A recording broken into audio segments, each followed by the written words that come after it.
All right, everyone. I promised that I would make a video on this subject and actually create sort of a visual representation of my own sort of view of politics.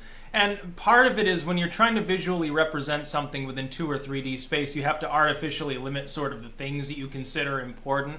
And it can become actually problematic, really, to actually map things out in a way that makes sense and won't itself almost be a political statement. It's like horseshoe theory. Horseshoe theory proponent says, oh, here's liberty, and then authoritarianism, things curve in, and up here you get both the commies and the alt-right, or like the Nazis or something. Like they're the same thing. And that's, of course, an age-old sort of way of looking at it. Before, you also have ring theory in a way that they literally meet. They're not a horseshoe, they quite literally connect. And then you have sort of the outmoded style, a linear sort of thing going on before that, where they're like, oh, well, you've got right and then left. The Nazis here, the commies there. Here's various grades of whether they're more far right or far left or somewhere in the middle. Sort of the false centrism, because of course that can be authoritarian too. The convention or the establishment often is the most authoritarian. What is outside tends to be more libertarian in many ways. So I made a little diagram. Apologies for it not being necessarily greatly refined. Like I could have done something digitally and printed it out maybe, but I'm not going to bother. This is cone theory. This is the way that I look at it. I think hopefully I'll be able to explain it. It should make some sense.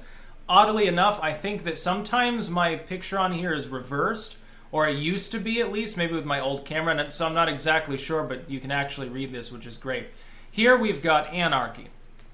Anarchism is simply the absence of any sort of, it's not a state, there's no tribal council, it's not like an oligarchy, there's no king, anything like that. People are basically disorganized to the maximum possible level. Now, anarchism doesn't ever actually exist. It's sort of like looking at an unstable molecule that you can create in a lab and decays into nothingness like 10 milliseconds later.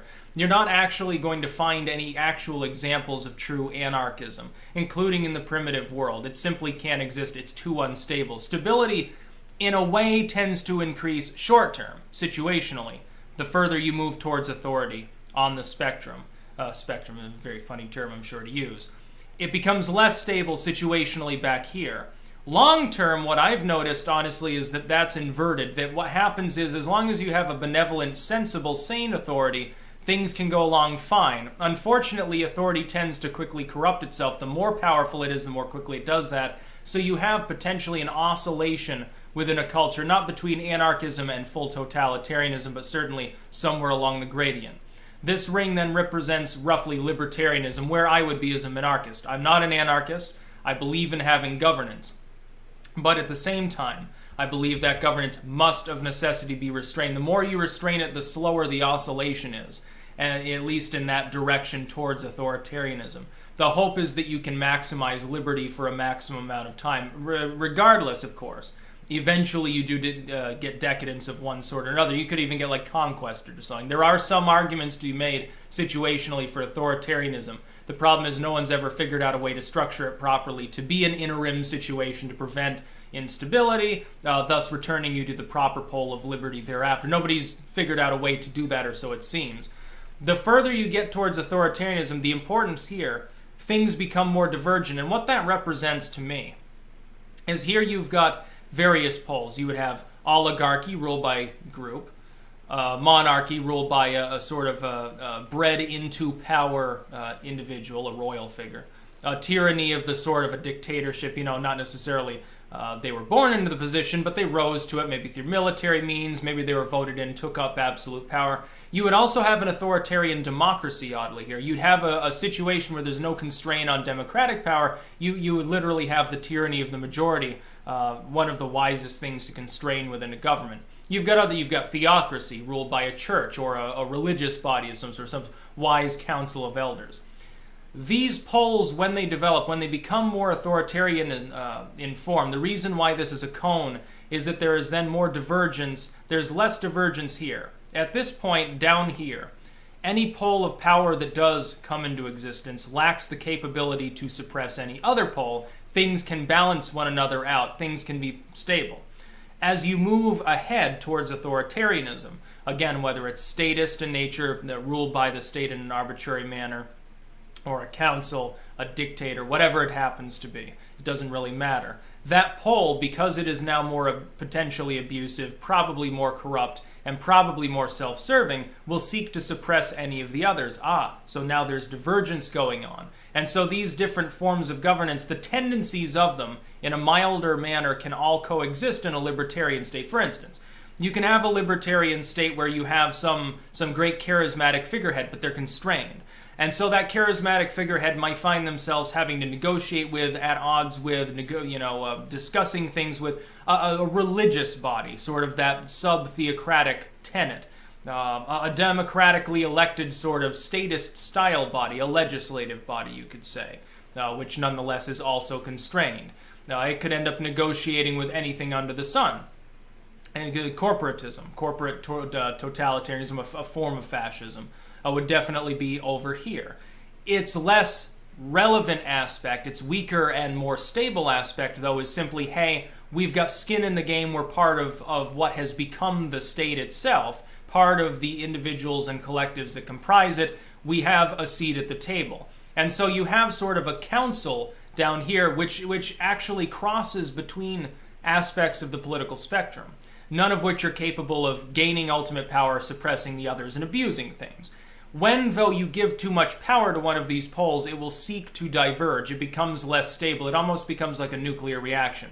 It's seeking to get away from other things. Now, whereas down at the bottom, unfortunately, you also have the same tendency with anarchism because it decays away. Unfortunately, if you ever attempt full anarchy, what ends up tending to happen is very quickly you get one of the other authoritarian variants. It very, very quickly shoots right up that cone, becomes extremely totalitarian, collapses itself. The next time, hopefully, you break the cycle of revolution and counter-revolution and end up with a system which is functional.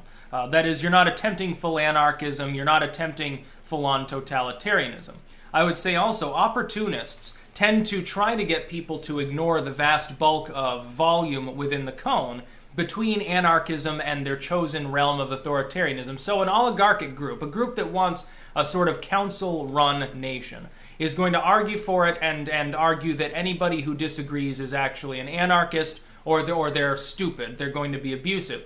That's because that competing pole of power is inevitably going to try to shove the others aside. That means you can get a situation where two groups that are, on the horseshoe theory, you just say they were close together. What I would say is they're actually drifting further apart in a way. They're seeking to destroy the other poles of power. It's actually an inversion almost of horseshoe theory. So that's sort of the way I've come to see things. That's why I'm a libertarian. That's why I'm a constitutionalist. I want to constrain things. I don't argue for the absence of a state, because that's mob rule. That doesn't work. Anarchism can never actually exist. Wherever two or more people are gathered, there will be a master-servant style relationship in some form. It's possible for them to be very friendly with one another, but at least situationally, someone is going to be ruling. At least, the best hunter, unless that society cares if it doesn't care if it dies out at all, the best hunter is the one that's leading ultimately during the hunting party.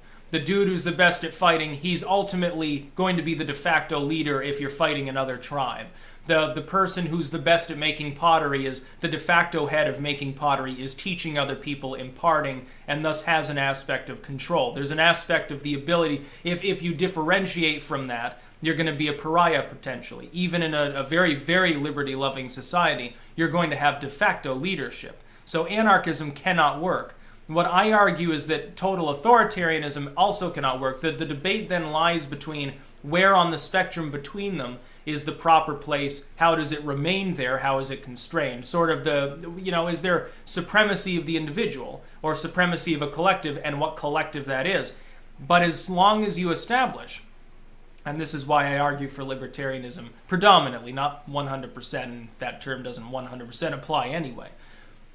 The problem is that if you seek to be more towards the authoritarian end, if you are a collective, it's not horseshoe theory, but that pole that you've created to retain stability actually can destroy it in the form of attempting to fight off other poles that may from time to time rise up, even if those other poles of authority that could arise are perhaps more benevolent at times, more intelligent in how they would handle things on an economic basis or in war or whatever it happens to be. And so you can have problems arising as the result of that.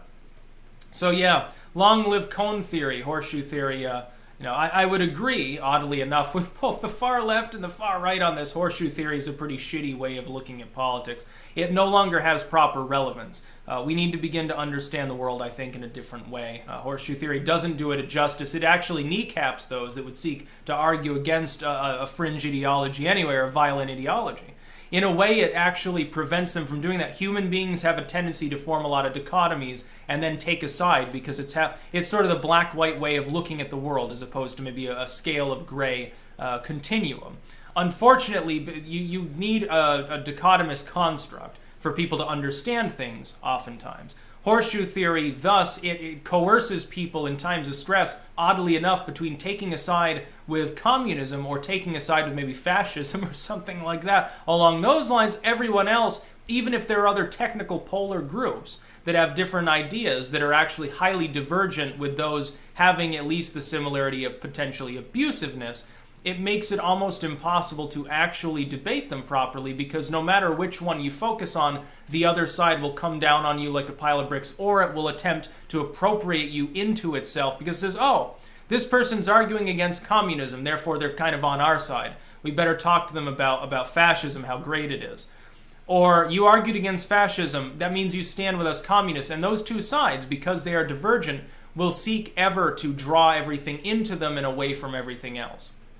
And so it becomes problematic for a culture in the end stage when it becomes more authoritarian or more prone or more unstable and thus prone to it. It can actually cause the entire population to fall into chaos in which people are coerced into supporting ideologies in a military often sense or a revolutionary sense that they never would have supported under a time of less stress. Never would have supported them. I would strongly urge those that are part of those ideologies, if you choose to make people take those sides, it can cause problems, especially since if it is bipolar, if it's like communism versus fascism, one side ends up losing. How do you guarantee then that it's not your side that gets purged? That can be a problem. If you then, though, constrain things more, it's more difficult for any particular ideology to abuse you. Then it's simply an act of how do we constrain it properly and how do we make that constraint more stable over time as opposed to falling apart. Because if it's a weak constraint, it's not going to work. Even the U.S. Constitution, which is pretty good, obviously was not expansive enough. There were additional things that probably should have been added to it in the early days. It would have prevented like the slavery debate. It could have prevented the police state we have now, censorship, things like that, moralism. We could have had a U.S. history that was absent of prohibition or slavery and all of these things if things had been structured more. Great attempt. Great men led the attempt. But they fell short. They oddly enough, they weren't constrained enough in how they saw, I think, the resulting state and didn't quite comprehend. They understood that power corrupted and absolute power corrupted absolutely. But they didn't quite get how easy it was for you to move towards a situation where that corruption would take place. I think they thought that enlightened people would continue to rule the nation. And as long as you had such a meritocratic system, which additionally can be more libertarian or authoritarian, the same as any of these others, that wouldn't actually be the case forever. Like, you could have a person who ultimately is a fascist, but they're like, but it's voluntary fascism. We want corporate rule, but it must be benevolent and constrained. You could have a communist who comes along and says, well, yeah, I like the idea of a collective, but I wouldn't purge anyone who doesn't want to be part of it. It would be, oddly enough, a libertarian communist. There are people I've spoken to who have that ideology. Then, of course, you have the situation where some ideologies, because of people's dichotomous thinking, tend to inevitably lean more authoritarian or libertarian, or authoritarian versus classically liberal, or a free, at liberty, you could say. It's not really about libertarianism itself as an ideology at this point. You can get that. It's a very interesting thing to talk about. But I do reject horseshoe theory. Some people apparently, they think that I consider myself as a liberalist or that I embrace horseshoe theory because like I was on Sargon's side when I was talking to Spencer, which isn't exactly true. Like I have differences with Sargon too, but I wasn't on there to provide a counterpoint to Sargon. I was basically there to provide a counterpoint to Spencer. That's why Millennial Woes ended up joining the call. And I did that in good faith and had a great time, and it was friendly. It was polite. Well, my interactions, I think, were polite. I think maybe my fans would agree. some other people interacting with each other, maybe it was a little bit less so, but at the very least it was interesting, it was fun. Talking to people about politics is enjoyable. And, it's fun to debate. It's fun to have a reasonable discussion. It's also fun to have a very friendly chat. Like I'm going to be talking to Bunty King, rather, tomorrow. It's going to be fun. I think he's a funny dude. I've watched some of his videos. He's hilarious, is what I would say. So it's going to be great. I can't wait to get pressed by maybe the Peter Norways of the tech world. That's about all. Peace out.